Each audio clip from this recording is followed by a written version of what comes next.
I said in the previous video that we need to set up a timeline that looks like this.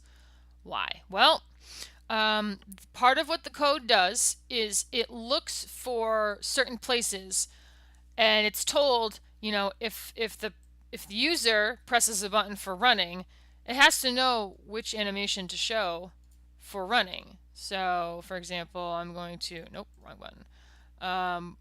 I can loop a specific part of animation just to in here. It's this button right here. It's the same brackets as onion skinning. And if I play it, there we go. So I can see what the walk cycle looks like. But we need a way to tell the code when the user presses the walk button, play this frame, and then when get to this frame, go back to this one, right? We have to give it landmarks. Now we could tell it exact frame numbers. However, you haven't done your animation yet, and you might change those frame numbers. And let me tell you, that's annoying. So what we do in the code is that we give it labels instead. Still, still end, run, run end. And that allows us to, you know, make sure that we can change the animation. Anything that we do that means we can change things later, it's called non-destructive. So that's better. So what we're going to do is, I actually have an empty layer here. I'm going to move it to the top because that's where I'm used to my labels layer being. And we're going to, nope, that's not how you spell labels. I can't talk and type at the same time. Okay, so we got a labels layer. And this is the same thing we did in the midterm where we labeled layers, or frames rather, with those little red flags. And so you select the frame that you want to label. And you go over to the properties, and there are properties for frames, and you can say still. And then you'd go forward about 20-ish frames. This will change later. As you can see in my semi-finished one, the still animation is a lot longer than the run, which is shorter than the jump. So how long those are is going to depend entirely on your character. But we're going to go to frame 20. And you're going to hit F6 or right-click, insert keyframe. You can only label keyframes. So anything that's part of this section right here that applies to this keyframe, you can see it's labeled still. But if I go to the next one, there's no label. We're going to say still end. And I hit enter, and that kind of like makes it official. Now I'm going to grab my text tool here. Whoop. These are the frame labels. Jump, jump, end. Nope. They are case sensitive. They are also, there we go. They're case sensitive. They are, I have no idea why there's this huge space in the middle. There we go. And there's no spaces, there's no underscores. It has to be specifically these characters that you are typing with. So still and still end. And I'm going to copy this and put it, oh no, I don't have to. Now here's the thing. Nothing happens in between these two things. In between the end of one thing and the beginning of another, there's nothing, right? Within a section, within the still section, still to still end, that's where your animation exists. This is a void. So you can put the end of one section and the beginning of another section right next to each other. You don't have to. If you need to be able to see the words, that's fine. But I like things close together without anything extra. So I'm going to call this run. And I go ahead to frame 40 and I say run end. And remember, I'm making a new keyframe each time I do this because, right, new keyframe, jump, enter. All the way to frame 60, new keyframe, jump, end. If you get one of these as a typo, it will let you know when you put the code in. It tells you cannot find frame label blah blah blah, and then you'll know to come in here and like make sure. See, I spelled that wrong. There's no capital E. Actually, I'm gonna leave that in on purpose for later so we can find it. Let's see, wave end. But the code will not listen. It will also not listen if you don't put all of them in. You have to put all of them in. So the reason I'm putting all of them in now is because I want to be able to run the code later and watch what I'm doing, right? Like this is, I want to be able to see what's happening in my animation. And I can't see that unless I can see things like how fast he's walking compared to my animation, how high he jumps compared to my animation. These things interact with each other, right? And I want to see how they interact with each other, especially in some of the more dynamic animated ones. This guy's pretty chill, but how the jump run goes into the run goes into the still, that matters. All right, so we want to be able to kind of use this code as soon as possible.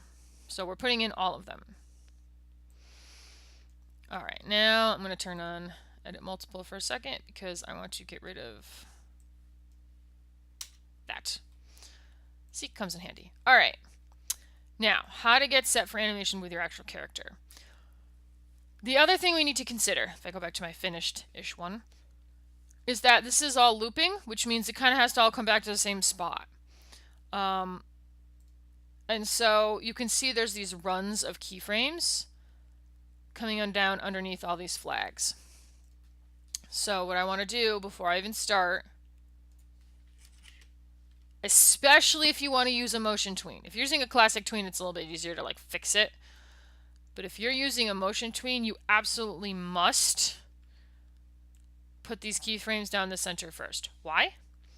Well, I'm so glad you asked. Because if I say motion tween right here, it confines it to this space. However, if I say motion tween here and there's nothing after it and I'm like, okay, keyframe, that's a problem. It didn't end it, right? Remember, whenever you have a motion tween, it always will continue on and on and on and on forever, unless, there we go, you have keyframes already in there. And I just realized that I have two wave ends. That's no good, so we're gonna get rid of that. That's better. And yes, it looks very segmented at first. There we go. So we've got that set up. I'm getting rid of my motion here because I'm going to use classic tweens. I know my finished example has motion tweens. That was dumb of me. I don't know, being stubborn.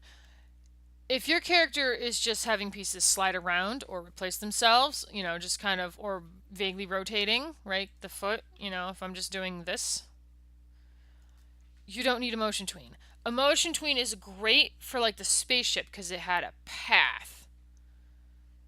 But for this, because it's so modular, a classic tween is so much better. Because a classic tween, you can drag select all of your frames, right click, copy frames, and then go to the end of a section and paste them in. All right? If you mess something up, it's really pretty easy to like kind of correct it. With this, not so much. With motion tween, you can't select all of them and then copy and paste frames. What you have to do is copy properties and then paste properties if I had copied them in the first place. And let me tell you, you can't do that across multiple layers. So that's, and I don't even have that complex a puppet. You know, I'm going to do that 9 times every time no. So we're going to do classic tween. So as you're beginning your animation, remember that, right? You have a beginning and you have an end already set up. So when I was making this the first time, let's see, I could hit F6 to put a keyframe in the middle, and that's what I would change. I also put it on the wrong layer. Let's try that again. There we go. So I put it on this layer, and maybe I have him expand out a little bit. He's, whoa, that's a lot. Sometimes you have to get a little bit closer in order to have subtle variations. There we go. So, oh, that's a little too subtle. There we go. And if I go down here, and I guess I do need a keyframe there, and I do the same thing, I can kind of get a little bit of breathing going on. And then I would just set up. Now remember, with the classic tween, you can just click anywhere within between two keyframes and say create classic tween, and it'll tween the whole thing. So you don't have to go drag selecting the entire thing.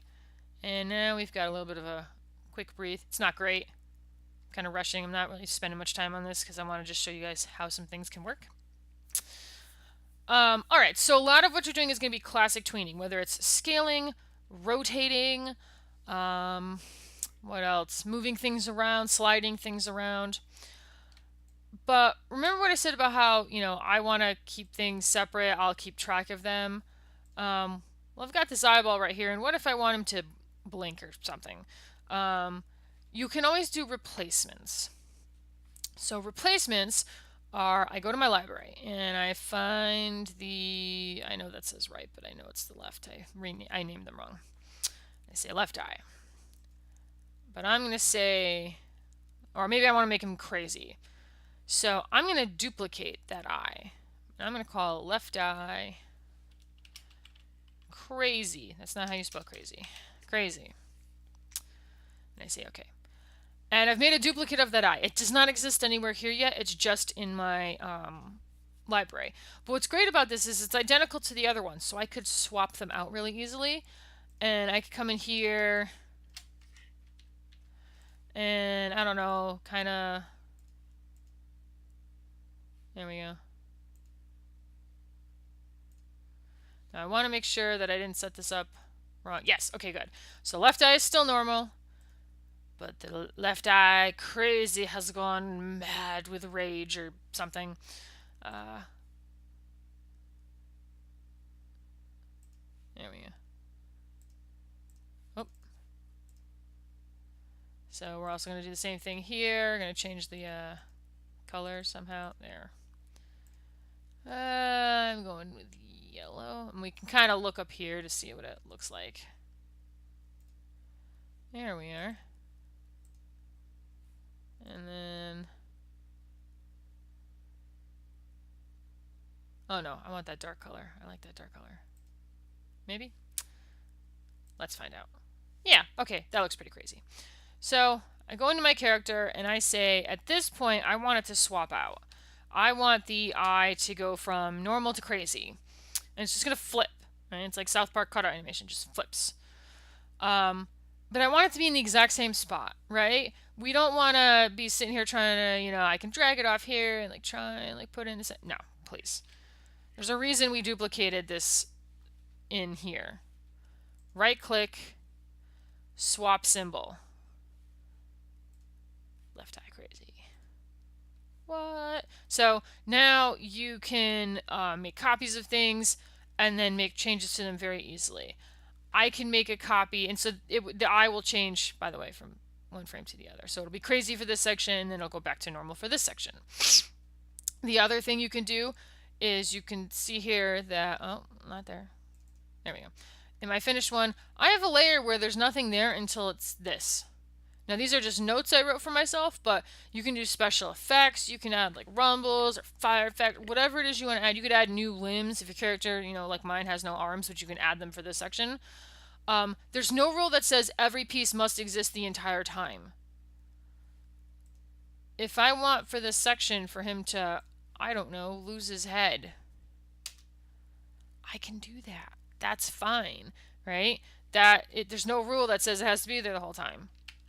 Obviously, it would help if I had a reason for him losing his head, but you can think of this as very, very modular, especially now that we've got all these sort of buffer zone keyframes set up, right? I can add stuff here, add something here, take away something here, replace something, right? Swap it out.